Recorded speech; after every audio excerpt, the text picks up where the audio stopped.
Bismillahirrahmanirrahim. Dear students, welcome to the computational physics course.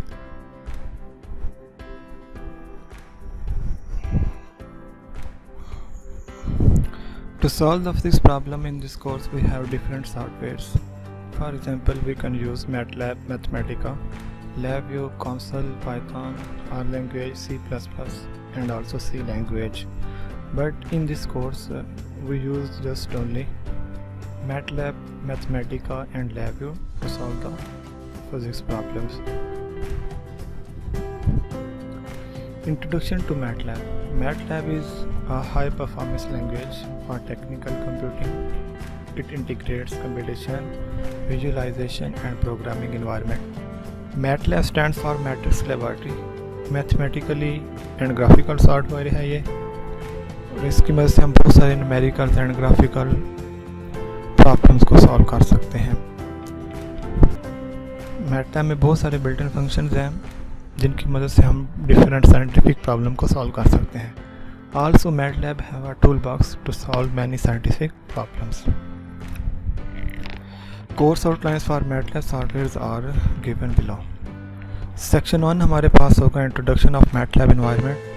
MATLAB का environment कैसे काम करता है, क्योंकि इस कोर्स में हम बहुत बेसिक से स्टार्ट करेंगे, तो इसलिए सेक्शन 1 में हम बहुत बेसिक से बात करेंगे। एक MATLAB में कमांड विंडो में कमांड कैसे लिखी जा सकती है, एडिटर में हम कोड कैसे लिख सकते हैं, वर्क स्पेस से हमें क्या इन्फॉर्मेशन मिलती है और कोड को एग्जीक्यूट कैसे किया जाता है, और फाइनल हमें आउटपुट या हमें ग्राफ्स का कैसे मिलेगा। Section 2 is the vectors.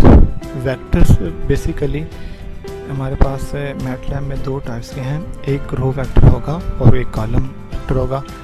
Vectors basically जो है वो मैट्रिसेस ही हैं, लेकिन हम किन बेसिस पे और इनका इस्तेमाल कैसे है MATLAB में, किन बेसिस पे हम इन्हें वेक्टर्स कहते हैं और हम इन्हें यूज़ कैसे करेंगे MATLAB में, इस सेक्शन में आपको सिखाया जाएगा।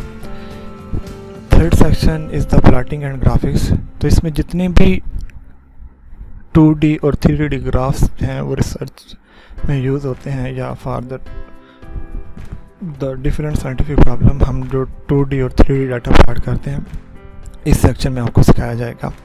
Number 4 the matrices, which is also most important section, because आप MATLAB में जो भी काम करेंगे वो कम्प्लीटली जो है वो डाटा जो MATLAB में स्टोर हो रहा है वो हमारे पास मैट्रिसेस की फॉर्म में हो रहा है। तो इसलिए आपको, अगर आप डिफरेंट प्रॉब्लम को सॉल्व कर रहे हैं या आप डाटा को हैंडल कर रहे हैं इन MATLAB, तो you have to know about the matrices.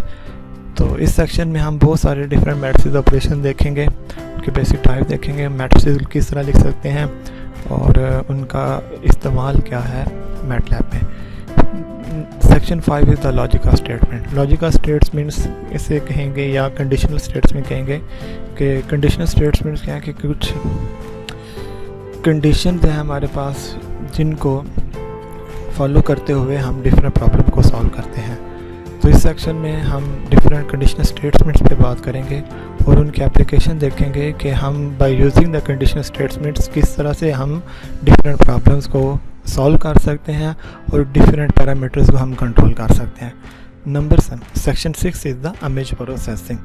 Image processing में हम डिफरेंट है वो इमेज को डील करेंगे और अकॉर्डिंग टू द इमेज हम वहाँ से इंफॉर्मेशन लेंगे कि यहाँ पे किस तरह का डाटा मौजूद है। और फॉर एग्जांपल मैं अगर बात करूँ मेडिकल फिजिक्स की, तो मेडिकल फिजिक्स में जितने भी आजकल नोअडेज़ के ट्यूमर्स को डिटेक्ट किया जा रहा है तो इमेज प्रोसेसिंग से है। जैसे CT scan, MRI, magnetic resonance imaging में हम इनकी मदद से कैंसर सेल्स को और बहुत सारे डिफरेंट जो है ट्यूमर्स को हम डिटेक्ट कर सकते हैं। इसके अलावा इमेज प्रोसेसिंग को गूगल मैप में भी यूज़ किया जा रहा है। इस तरह बहुत सारे डिफरेंट इलेक्ट्रॉनिक्स चिप्स और सर्किट्स को बनाने के लिए भी इमेज प्रोसेसिंग का इस्तेमाल किया जा रहा है। इमेज प्रोसेसिंग को एज ए सिक्योरिटी पर्पस भी यूज़ कर सकते हैं कि आप डिफरेंट जो प्लेसेस हैं वहाँ पे आप इमेज रिकॉर्ड करके वहाँ पे डाटा एनालिसिस करके आप देख सकते हैं कि अगर कोई वहाँ पे कोई प्रॉब्लम है तो उसे हाईलाइट कर दें। Section 7 is the GUI file. GUI stand for graphic user interface file. हम इसमें डिफरेंट इंटरफेस की बात करेंगे इंस्टेड ऑफ कोड क्या पूरा कोड लेके हम एक इंटरफेस बना लेंगे। जैसे सिंपल अगर मैं इसके एग्जांपल दूँ तो लैपटॉप कंप्यूटर्स में आप कैलकुलेटर यूज़ करते हैं। बेसिकली हमें वो एक इंटरफेस प्रोवाइड किया गया है और जिस पे बहुत सारे डिफरेंट फंक्शंस हैं, बटन्स हैं, उनकी मदद से हम डिफरेंट ऑपरेशन परफॉर्म कर सकते हैं। लेकिन बी केयरफुल, याद रखिएगा कि बिहाइंड इसके डिफरेंट कोड्स का इस्तेमाल किया गया है, डिफरेंट इसमें प्रोग्रामिंग यूज़ की गई है ताकि इन डिफरेंट ऑपरेशंस को कंट्रोल किया जा सके। Number 8 is section 8 is the Simulex section.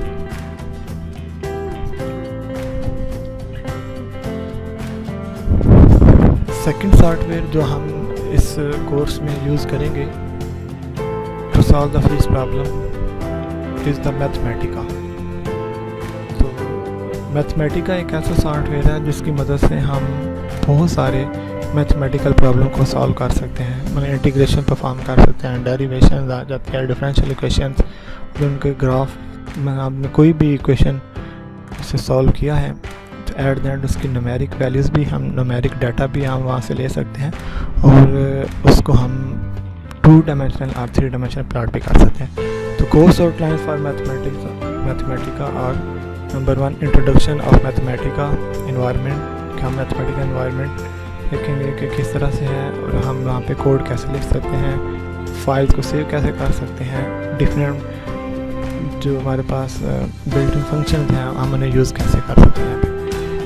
Number 2 is a practical introduction of Mathematica. Practically हम कुछ चीज़ें देखेंगे, हम आपसे कोई इंटीग्रेशन परफॉर्म करवाया जाएगा या डेरिवेटिव के लिए कहा जाएगा, कोई डिफरेंशियल इक्वेशन आपको कहा जाएगा कि आप इसे सॉल्व करके और प्लॉट करके देखेंगे, इससे एट दैट फाइनली हमें क्या रिजल्ट मिला है। Number 3 is the plotting and graphics.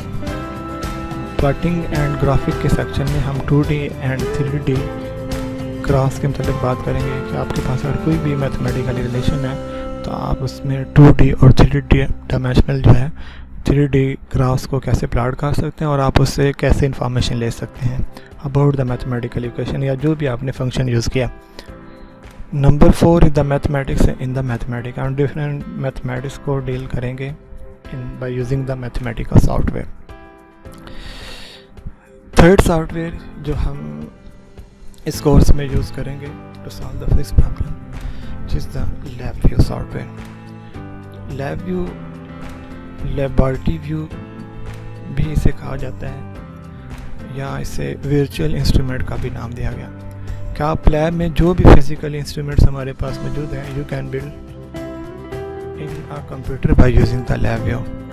तो सबसे पहले इस सॉफ्टवेयर की कोर्स आउटलाइन में हमारे पास इंट्रोडक्शन ऑफ लैबव्यू एनवायरनमेंट होगा कि लैबव्यू को हम किस तरह से यूज़ कर सकते हैं। इसमें हमारे पास किस तरह से हम डिफरेंट प्री डिफाइंड फंक्शंस का इस्तेमाल करना सीखेंगे। नंबर 2 सेक्शन 2 जो होगा इसमें हमारे पास basic tools for programming in LabVIEW. At the end जो भी हम सेक्शन 1 और 2 में हम अंडरस्टैंड करेंगे सीखेंगे, फाइनली उसी की बेसिस पे थर्ड जो होगा हमारे पास एक मिनी प्रोजेक्ट होगा। तो आप सबको एक मिनी प्रोजेक्ट दिया जाएगा तो आपने according to the basic information जो आपको सेक्शन 1 और सेक्शन 2 से मिली है आपने उस मिनी प्रोजेक्ट को कंप्लीट करना है। Thank you for watching this video.